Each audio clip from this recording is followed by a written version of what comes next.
سب کو بچایا، اور کوئی بچہ جو ان کا پلان تھا کہ ان کو کسی طریقے سے وہاں پہ ایک سینیریو بنائیں اور ان سب کو ہاسٹیج بنائیں، وہ نہیں ہو سکا.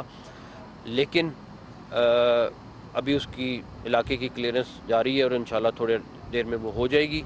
اس میں سب سے امپورٹنٹ پوائنٹ یہ ہے کہ جو وہ آئیڈینٹیفائی ہوا ہے وہ افغانی ہے، اور جو رات بھی ان کی کمیونیکیشن چلتی رہی ہے وہ افغانستان میں اپنے لوگوں کے ساتھ کرتے رہے.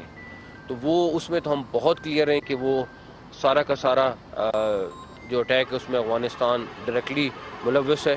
لیکن جہاں تک رہی بات کہ یہ والی، یہ جیسے ہی بندہ آئیڈینٹیفائی ہوگا ہم آپ کو بتائیں گے کہ یہ بندہ کون ہے، بیکاز اس ٹائم پہ آپ کو پتہ ہے کہ ہمارا سٹانس کیا ہے. میں صرف اپنے KPK کے بھائیوں سے یہ ریکویسٹ کروں گا کہ پلیز اپنے آپ کو بدنام نہ کریں.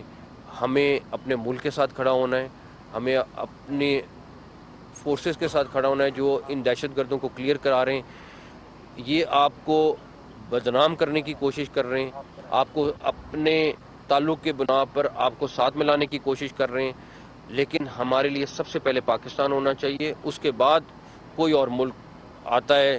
سب سے پہلے پاکستان. آپ مجھے یہ بتا دیں کہ افغانستان میں کتنے لوگ ہیں جو اپنے سٹانس سے ہٹ رہے ہیں. تو یہ ہمیں دیکھنا پڑے گا. ہمیں اپنے ملک میں اپنے ملک کے ساتھ رہنا ہے سب سے پہلے. تیسرا